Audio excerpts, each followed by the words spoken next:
pong grupo ninyo, yung 11, si Senator Win po talaga yung pinupush na SP. I hear several names kahit sa publiko, and ang attitude namin sa minority ay kung sino sa amin.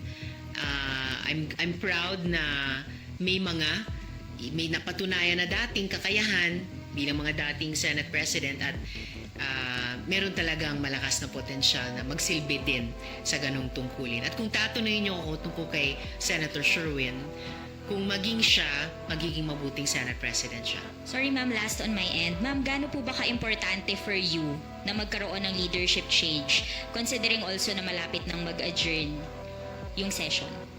Mag-break po ulit yung session. Mapa minority man o mapa majority, basta tuloy yung pagtatrabaho namin sa kasalukuyang majority. Leadership of course is always important, lalo na sa isang institusyon tulad ng Senado. Kaya ganyan din yung mga interventions namin on the floor the past 2 weeks. Talagang may pagbibigay halaga sa papel ng liderato. But, whether nasa minority o nasa majority, I've always been part of a collective na isinusulong yung nakikita naming responsibilidad namin sa institusyon at sa ating mga kababayan. Hi ma'am. Ma'am, can you confirm lang, merong ugong-ugong din kasi na si former SP Cheese daw, yung possible na pumalit kay Sen Alan and pwedeng sumama sa inyong group para kayo na yung maging majority.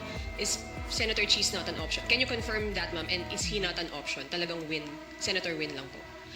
Narinig ko rin na yung ganyang mga pag-uusap, yung pagbuo ng mga bagong majority man naman ay halos bukas sa kahit sino na sumapi. Basta't may mapag-level of fun na parehong values or interests, parehong interest sa loob ng institusyon.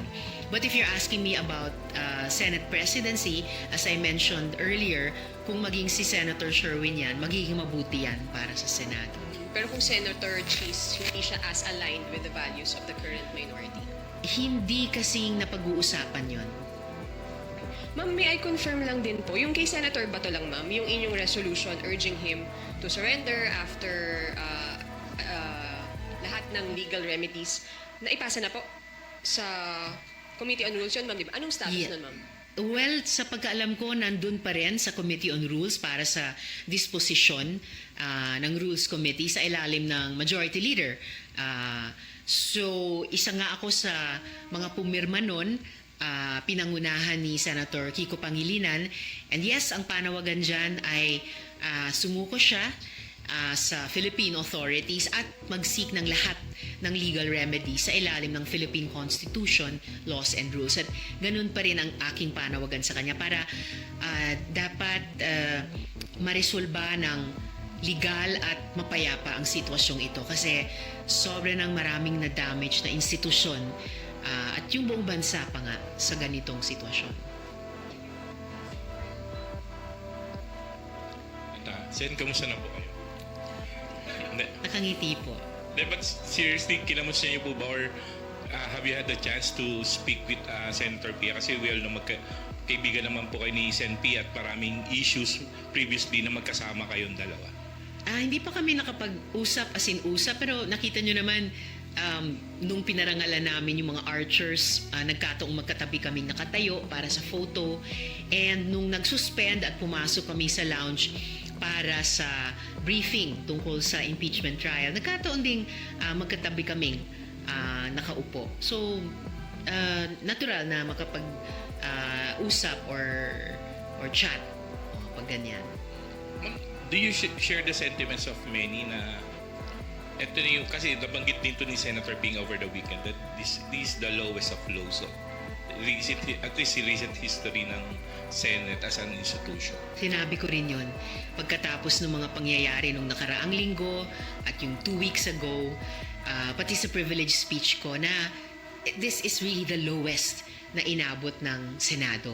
Never, kahit nung martial law dictatorship, kahit nung mga coup attempts, never na nag-bulletproof vest, nag-armas ng long arms, nagkasa at nagpaputok ng arms na iyon sa loob nitong Senado. Kaya talagang parang nabastos yung dignidad ng institusyon at ng mamamayan. Kasi nga, itong Senado ay hindi naman amin. Stewards lang kami dito. Hindi namin ito bahay, hindi namin ito taguan. Ito ay Senado ng mamamayan. So, kailangan talagang itayo namin ulit ang Senado tulad ng dati at mahabang panahong pagtingin ng mga Pilipino sa kanya. And paano po matutulungan na ibangon yung dignidad at respeto ng taong bayan sa Senado kung magpupush po ulit ng another leadership revamp, another leadership change sa Senado?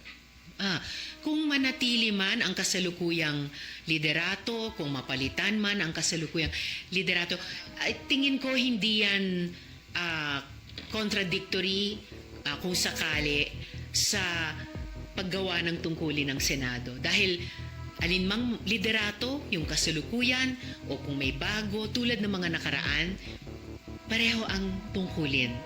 And yun ay nakaatang sa aming lahat, bawat isang senador. Mapa-minority man kami o mapa-majority. Thank you. So ma'am, ano yung nakikita ninyo para nga makabangon yung image ng Senate? Aside dun sa kasi sinabi ni Senator Ping, isa sa nakikita nila para magkaroon ng fresh start, yung magkaroon ng change ng Senate leadership. Pero para sa inyo, the same work pa rin naman kahit magpalit. So ano nakikita nyo? Paano makakabangon? Kasi meron din grupo na nanawagan, magsipag-resign na lang daw yung mga sumira sa imahe ng Senate. So magsimula tayo dun sa ongoing investigation. Kinikilala ko for one yung mga findings so far ng PNP investigation at pinahalagahan ko yung magiging kompletong fact-finding ng Department of Justice prosecutors. Kung magsasagawa rin kami ng sariling investigasyon, pwede namang mag-parallel yun at mag-complement yung mga iba't ibang investigasyon sa isa't isa. Dahil halos pare-pareho namang ebidensya ang titignan.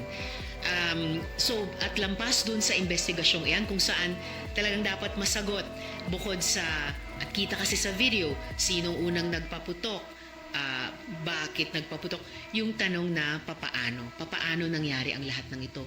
At kung may matukoy yung investigasyon or mga investigasyon na mga dapat managot, dapat talagang panagutin sila at walang pagtatakip sa anuman.